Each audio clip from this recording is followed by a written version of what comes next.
Primer libro de los Reyes, capítulo 14, muerte de Jeroboam y muerte de Roboam. Este capítulo nos describe el fin de estos dos reinos, el reino del norte y el reino del sur. Dice desde el versículo 1, en aquel tiempo Abías, hijo de Jeroboam, cayó enfermo. Este Abías era un niño aún. Esta expresión en aquel tiempo tiene que ver con un tiempo después de que Jeroboam ya había hecho pecar a Israel, ya por algunos años, por muchos años, lo que cronológicamente nos indica que existe un aspecto de ya tiempo específico, una cronología desde que Jeroboam había sido coronado rey de Israel. Y dice el verso 2, y dijo Jeroboam a su mujer, levántate ahora y disfrázate, para que, te, para que no te conozcan que eres la mujer de Jeroboam, y ve a Silo, porque allá está el profeta Ahías, el que me dijo que yo había de ser rey sobre este pueblo. Y toma en tu mano 10 panes y tortas y una vasija de miel, y ve a él, para que te declare lo que ha de ser de este niño. Bueno, se dice que en la antigüedad el pueblo de Israel, en el pueblo de Israel era una costumbre buscar a los profetas por cuestiones de salud. Así es de que Jeroboam lo quiso hacer así, pero vemos que no lo hizo directamente, sino que envió a su esposa. Y además, pues ocultando su identidad. Lo que nos indica que Jeroboam nos indica dos cosas. Primeramente, Jeroboam ya había, eh, se había desprendido de la relación con Dios, pero también de la relación con el profeta, a pesar de que fue este profeta quien le habló las palabras de Dios acerca del reino. Justo esta actitud es otro rasgo característico de las personas idólatras, porque después de haber recibido el beneficio de la bendición de Dios, ¿qué es lo que ocurre con estas personas? Bueno, se olvidan del Señor, pero en cuanto a esas mismas personas que recibieron el beneficio del Señor, en un momento dado que reconocieron la bendición, pues después de un tiempo se ven por momentos de aflicción, después de que se olvidaron de Dios, de haber recibido su bendición, se ven en tiempos de necesidad, de aflicción, de enfermedad, como en este caso.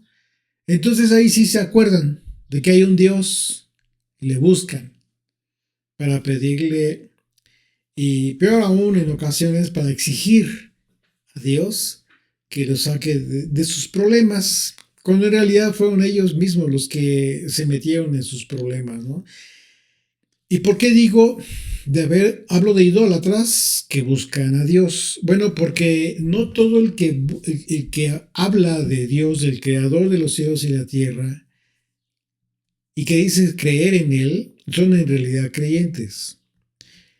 Mucha gente tiene esta actitud que es característica de los idólatras. ¿Por qué? Porque los idólatras tienen a sus dioses justo para eso, para cuando los necesiten.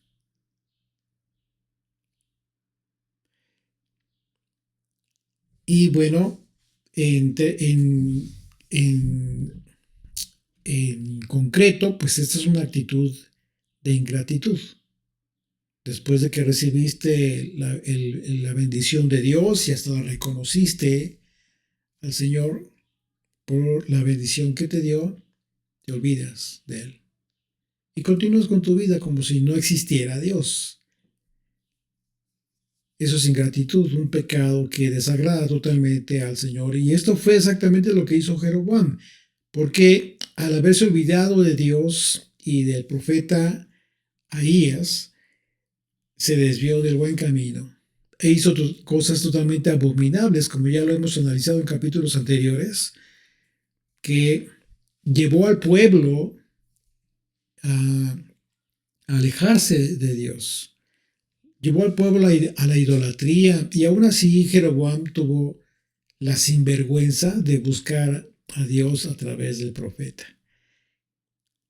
Con la desfachatez de llevarle panes, tortas, vasijas de miel, como un soborno, como si el profeta de Dios fuera un hechicero que trabaja para el mejor postor. Jeroboam se estaba dirigiendo al profeta de Dios. Por eso hace un momento hablé de los que reciben la bendición de Dios, de los que dicen creer en Dios y que reciben sus bendiciones y que se alejan del Señor y después le buscan cuando tienen una necesidad. Ten mucho cuidado de hacer esto porque esto es una característica de los idólatras. ¿Qué era Jeroboam? Jeroboam se convirtió en un idólatra, pero se estaba acordando de aquella palabra que recibió de parte del profeta y de Dios acerca de la promesa que le había hecho. Sí, pero es lo mismo, justamente lo mismo. Mucha gente hoy en día está esperando recibir las promesas de Dios, pero se olvidan de Él, se olvidan de su ley, se olvidan de su voluntad, no quieren cumplir su voluntad. Exactamente lo mismo. Estamos hablando de un profeta, de un idólatra que se alejó de Dios, que hizo cosas abominables. Jeroboam.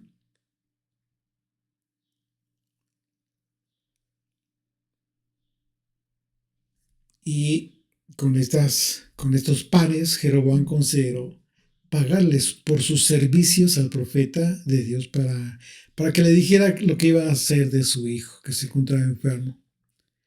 Jeroboam, como buen idólatra, solo buscó al profeta de Dios, porque es obvio que sus dioses no se habían, los dioses que él mismo creó, pues no le respondieron nada acerca de este asunto. Pero el único verdadero Dios sí le iba a responder, y lo haría de tal manera que le recordaría a Jeroboam lo bajo que había caído. Y la muerte de este niño sería una señal del juicio de Dios, porque el niño moriría en el momento exacto en que Dios ya había determinado que moriría. No en un día, no en el transcurso de un día, no a una hora, no, sino un momento exacto de una circunstancia específica iba a morir este niño. Y eso sería una señal impresionante de que todo lo que iba a decir el profeta a la esposa de Jeroboam se cumpliría. Recordemos que algo similar ocurrió con el hijo de David que tuvo con Betsabé. Y David supo perfectamente que la muerte de su hijo había sido por causa de su pecado de adulterio y por causa del asesinato de Urías. Es decir, la muerte de ese niño fue por voluntad de Dios.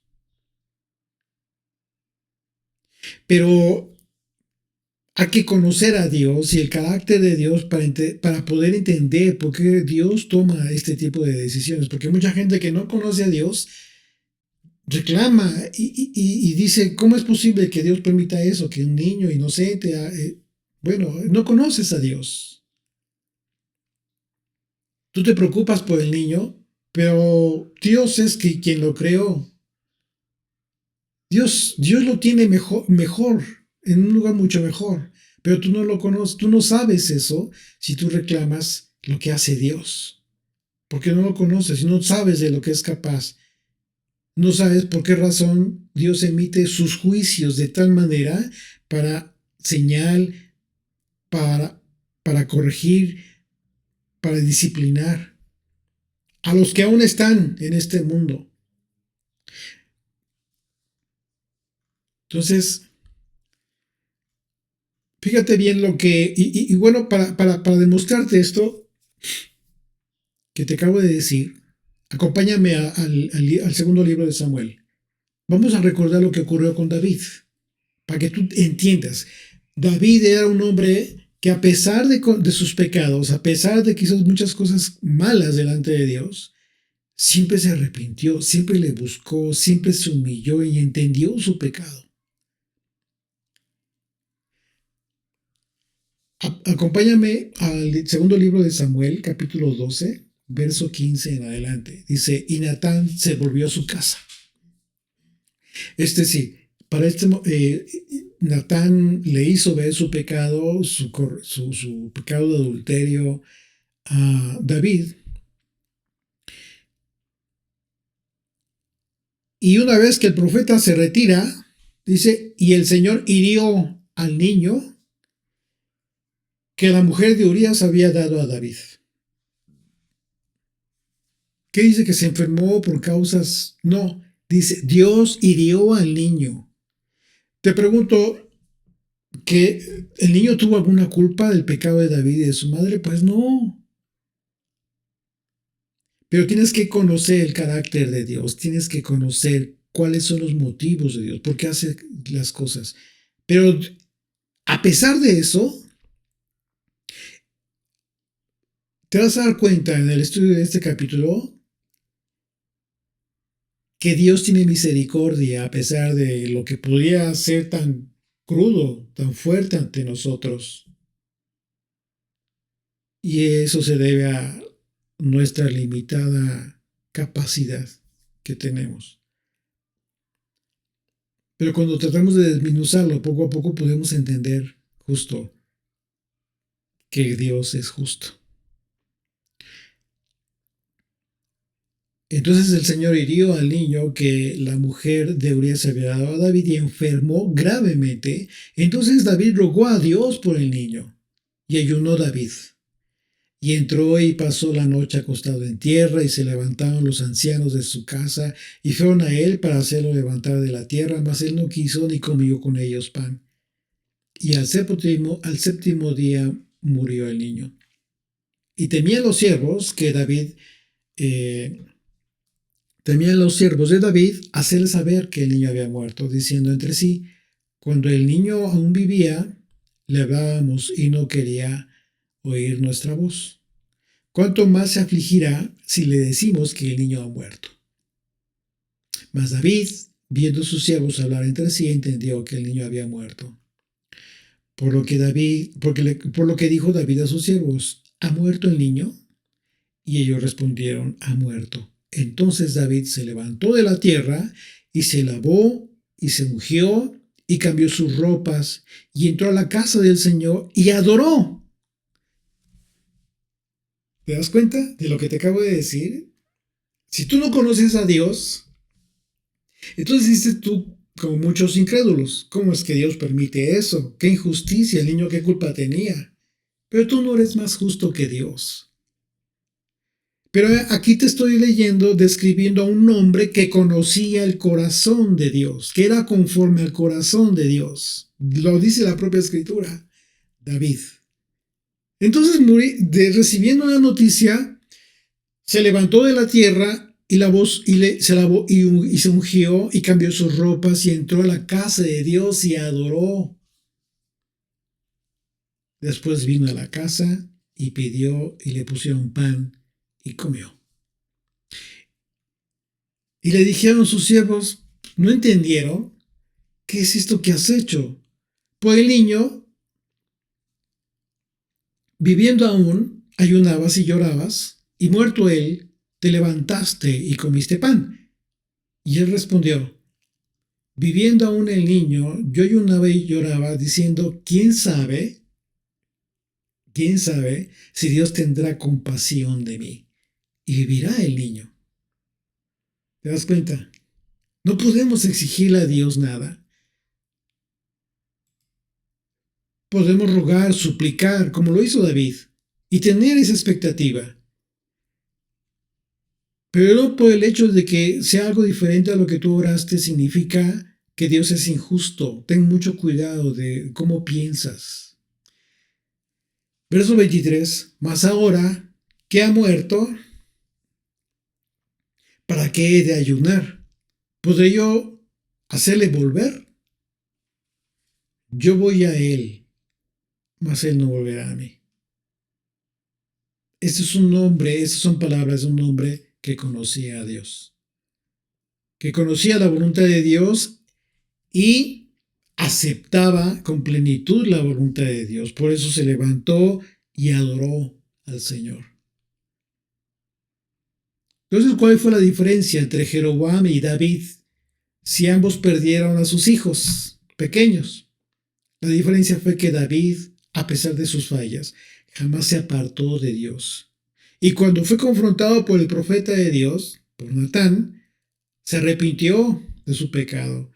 En cambio, Jeroboam, ¿qué fue lo que hizo? Cuando fue confrontado, ¿recuerdas? Que leímos en el capítulos anteriores que Dios envió un profeta de Judá para reprender a Jeroboam. ¿Y qué hizo Jeroboam? Ordenó que lo detuvieran. Fue cuando se le secó la mano. Ve ahí la gran diferencia. Tú y yo fallamos. Eso es un hecho. Pecamos. Lo sabemos. Pero ¿con cuál de estos dos personajes te identificas en realidad? Porque podrías asegurar que te identificas con David. Pues todos podremos decir eso, ¿no? Pero ¿cómo reaccionas cuando alguien te confronta con tu pecado? Cuando alguien te dice, te equivocaste, hiciste mal. ¿Cómo reaccionas? La respuesta la tienes tú. Y la respuesta la conoce Dios. Dice verso 14, continuamos, dice, y la mujer de Jeroboam lo hizo así. Y se levantó y fue a Silo y vino a casa de Ahías y ya no pudo ver a Ahías. Perdón, y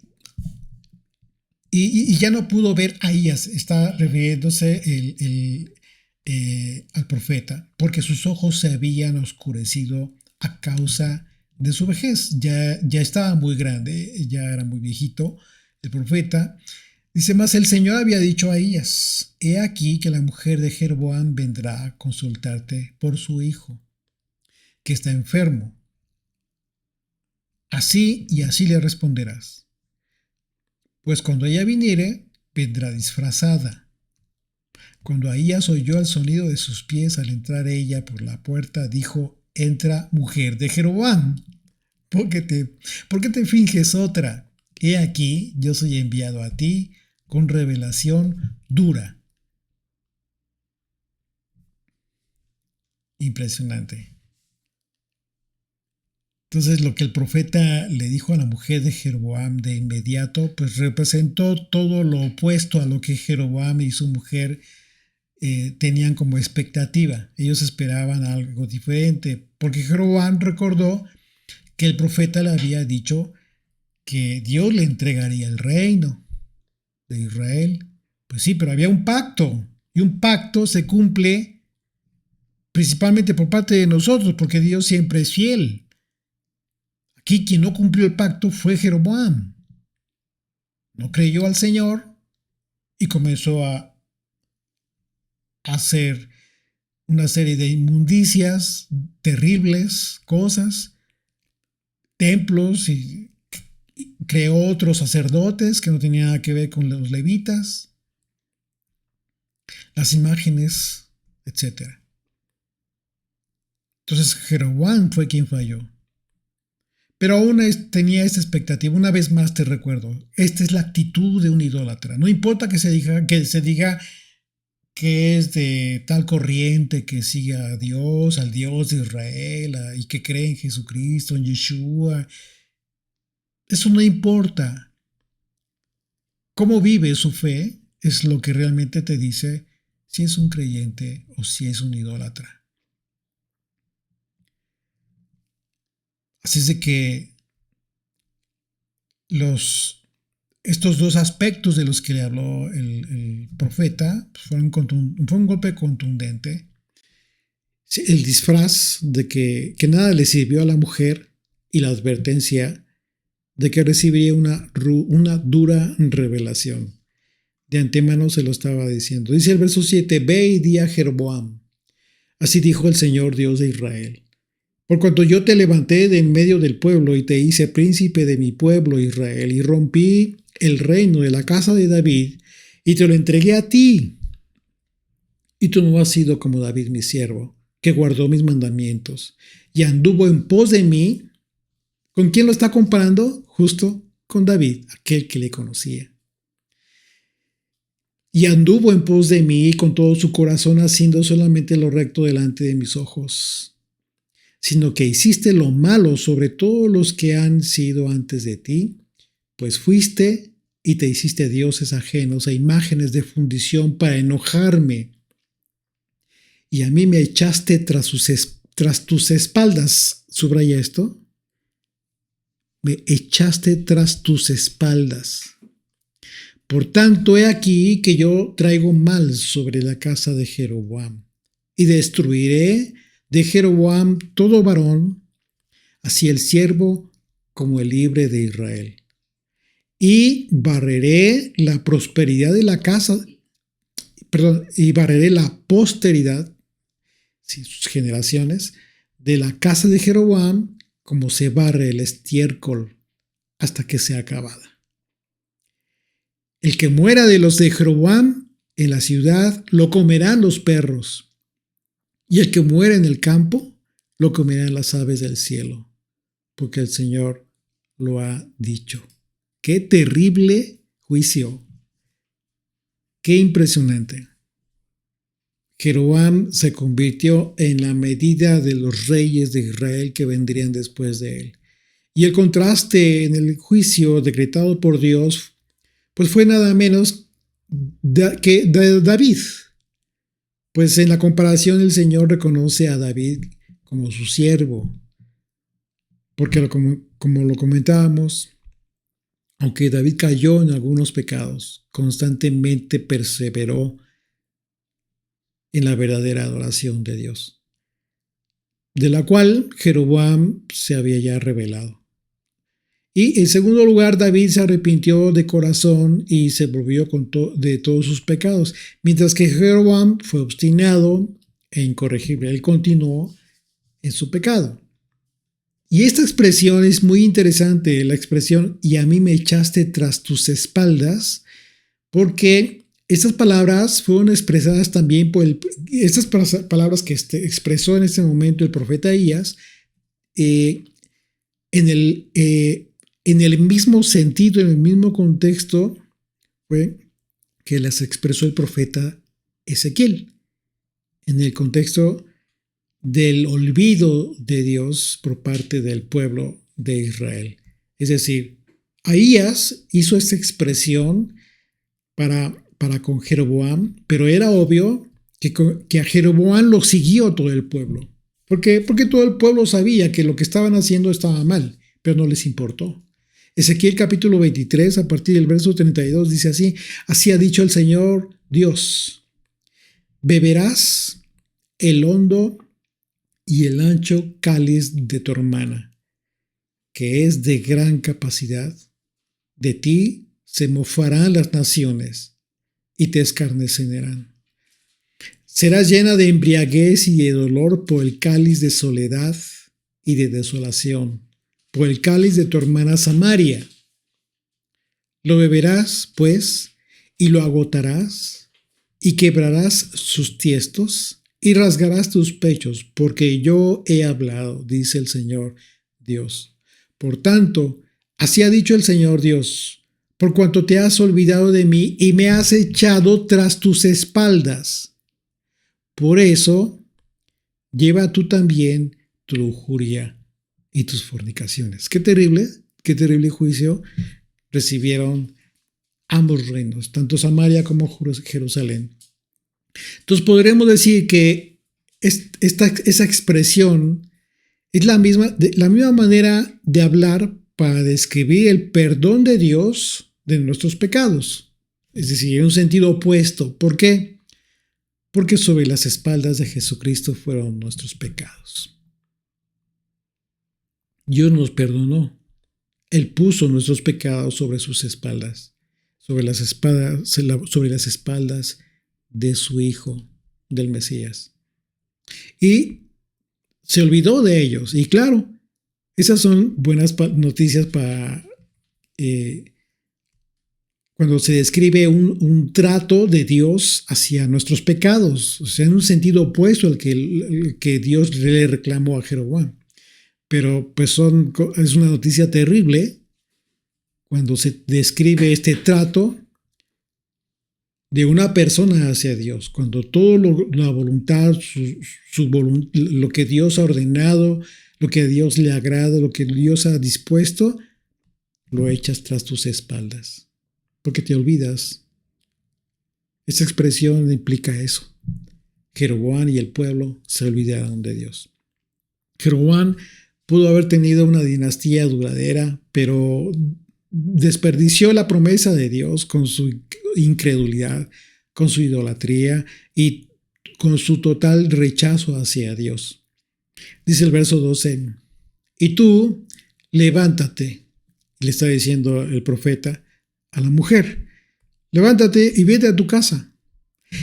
Y pongan atención aquí, dice, y al poner tu pie en la ciudad, morirá el niño.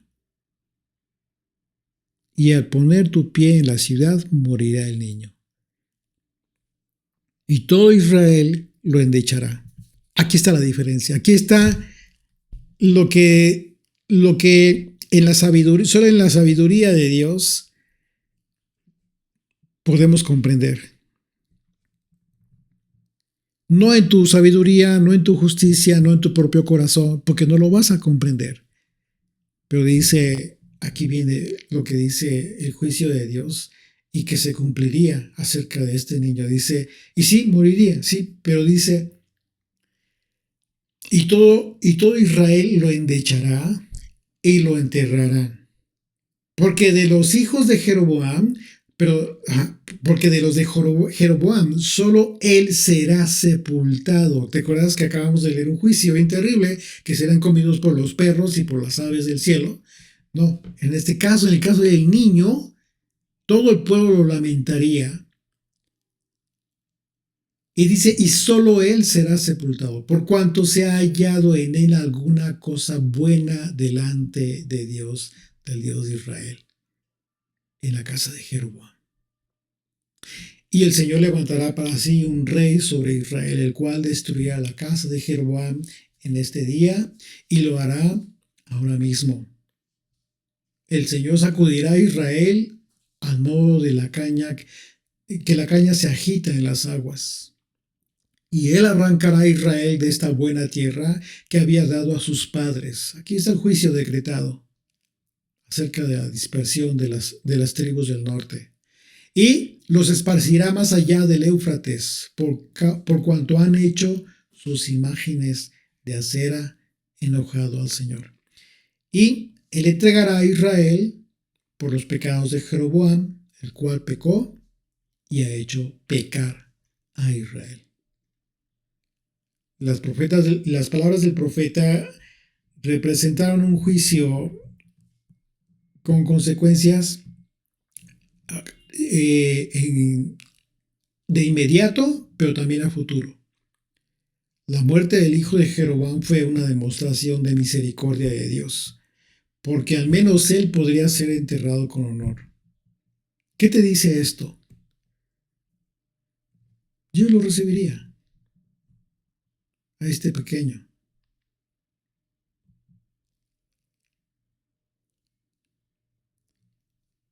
Y bueno, un gran juicio estaba llegando ya a la casa de Jeroboam, de manera que todos iban a ver, en comparación con el juicio, este hijo fue bendecido en su muerte. Y es importante que comprendamos esto. En ocasiones para los pequeños, para los quienes pudiéramos considerar que son inocentes, son bendecidos en su muerte. Y eso no significa que no duela. Por supuesto que sí. Por supuesto que sí. Sí. Pero es un dolor, debe ser un dolor con la comprensión de la voluntad de Dios. y no en reclamo, porque muchas veces podrías tú decir como Dios permite eso, es una injusticia. En realidad no lo sabes, no conoces la voluntad de Dios. Esto que hizo Dios con este niño nos recuerda una promesa muy, muy importante de parte del Señor para con su pueblo, porque esta promesa trasciende a la vida, como lo estamos viendo aquí justamente. Dios prometió que los hijos no cargarán con las culpas de los padres y las culpas de los pecados de los padres, y que los padres tampoco van a pagar por la desobediencia de los hijos que se hayan desviado del camino que se les haya enseñado en el nombre de Dios. Jeremías capítulo 31, verso 29. El profeta anunció esta promesa muy importante para todas las generaciones acerca del nuevo pacto. En aquellos días no dirán más: los padres comieron las uvas agrias y los dientes de los hijos tienen la dentera, sino que cada cual morirá por su propia maldad. Los dientes de todo hombre que comiere las uvas agrias tendrán la dentera. Así es que el juicio profético que se cumplió y que Jeroboam en su momento pues ya no vería, porque estamos hablando de que pasaron aproximadamente 300 años. Bueno, parte del juicio, porque probablemente sí vio la muerte de los suyos. Pero hablando de la dispersión de las tribus, esto ocurrió aproximadamente unos 300 años después, porque fueron llevadas al exilio. Este evento, conocido históricamente como las tribus perdidas de Israel, porque el pueblo también se olvidó de su pueblo. Entonces no solamente fue Jeroboam, sino también el pueblo, que finalmente decidieron seguir al hombre en lugar de seguir a Dios. Ten mucho cuidado porque puedes escuchar muchas cosas, pero ten mucho cuidado de preferir seguir al hombre antes que seguir a Dios. Verso 17. Entonces la mujer de Jeroboam se levantó y se marchó y vino a Tirsa, y entrando ella en el umbral de la casa, el niño murió. ¿Te das cuenta? No fue un día, no fue un mes, en un transcurso de un mes, no, justo en el momento que entró en su casa, el niño murió. Esto, tan impresionante como lo podemos leer, fue justo la señal que recibiría Jeroboam, de que todo el juicio decretado y que hecho conocer a su esposa se iba a cumplir. Y lo enterraron y lo endechó todo Israel conforme a la profecía, conforme a la palabra del Señor, la cual él había hablado por su siervo el profeta Ahías. Los demás hechos de Jeroboam, las guerras que hizo y cómo reinó, todo está escrito en el libro de las historias de los reyes de Israel. El tiempo que reinó Jeroboam fue de 22 años, y habiendo dormido con sus padres, reinó en su lugar Nadab, su hijo. Entonces la muerte del niño, justo en el momento en que determinó Dios, fue una señal para Jeroboam de que los hechos que ocurrirían años después igualmente serían cumplidos. Y en el segundo libro de Crónicas podemos ver cómo es que se relata la muerte de Jeroboam. Fue una muerte muy específica, muy concreta. ¿Por qué? Porque dice literalmente la escritura que Dios hirió a Jeroboam. Dios lo mató, tal cual. Entonces, continuamos, verso 21, y comienza la escritura a hablar del hijo de Salomón. Roboam, hijo de Salomón, reinó en Judá. ¿Y qué crees? De 40 años de 41 años cuando comenzó a reinar, y 17 años reinó en Jerusalén, ciudad del Señor, que el Señor eligió de todas las tribus de Israel para poner allí su nombre. El nombre de su madre fue Naamá Amonita. Y Judá hizo lo malo ante los ojos del Señor. Aquí el escritor refiere claramente con mucha precisión Judá, refiriéndose a todo el pueblo.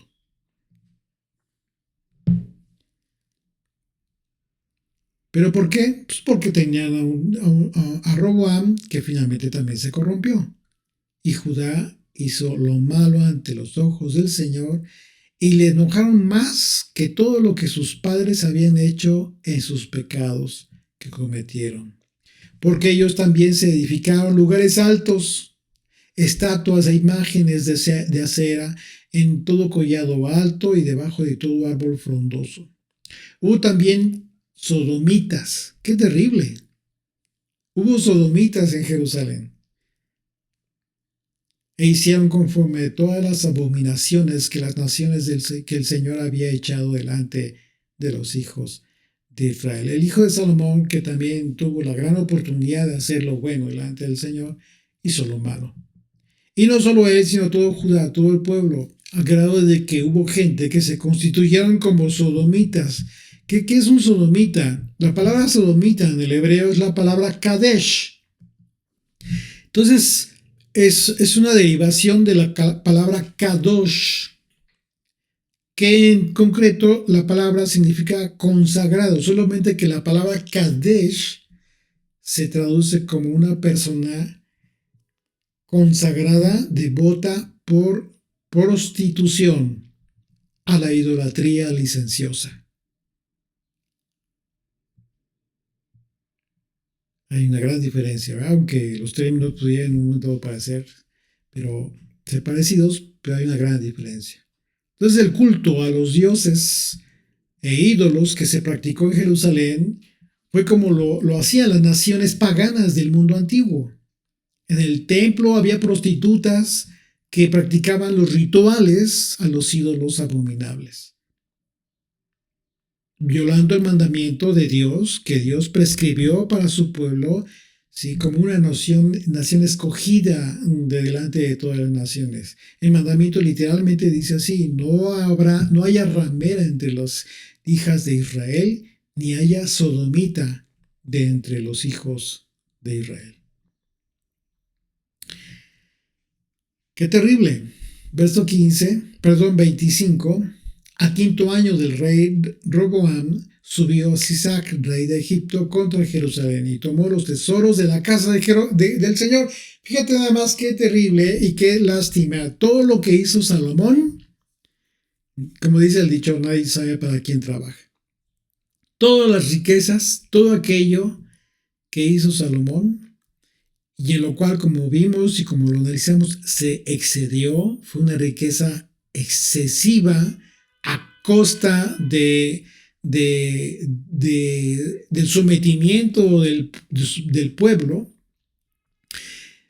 Dice, y tomó los tesoros de la casa del Señor y los tesoros de la casa real y los saqueó todo. También se llevó todos los escudos de oro que Salomón había hecho. Y en lugar de ellos hizo el rey Roboam escudos de bronce. Y le dio a los capitanes de los de la guardia, quienes custodiaban la puerta de la casa real. Cuando el rey entraba en la casa del Señor, los de la guardia los llevaban y los ponían en la cámara de los de la guardia. Los demás hechos de Roboam y todo lo que hizo no está escrito en las crónicas de los reyes de Judá. Y hubo guerra entre Roboam y Jeroboam todos los días. Bueno, finalmente, entre estos pleitos que tuvieron cuando se dividió el reino, y con tal de ganarse al pueblo, ¿qué fue lo que hizo uno? Se edificó dioses, se edificó imágenes, empezaron a crear un culto que no tenía nada que ver con el culto a Dios. ¿Y qué fue lo que hizo Roboam? Pues dijo, bueno, pues tengo que retener a la gente, a los que me siguen, a los que tienen membresía conmigo. ¿Qué te recuerda esto? Y entonces voy a ver qué hago para hacerlo esto más atractivo. Para que le guste a la gente, le llame la atención a la gente y me sigan y no se vayan de mi ministerio. ¿Te recuerda algo? justo lo mismo que sucede hoy en día. Un ministerio y otro andan haciendo cada barbaridad, cada cosa que no tiene nada que ver con el llamado original que en su momento recibieron aquellos siervos. Y andan metidos en cada tontería.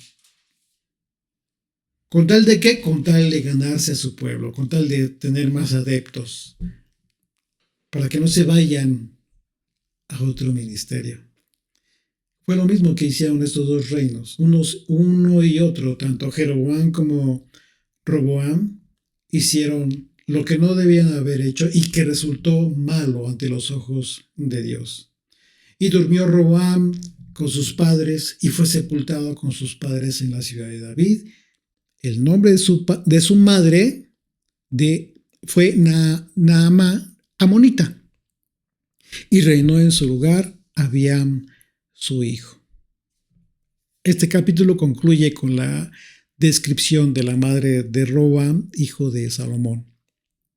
Una mujer amonita, como un recordatorio de que fue justo la desobediencia de Salomón y la transgresión al mandamiento de Dios de no mezclarse con mujeres extranjeras, lo que inició la decadencia del glorioso reino de Israel.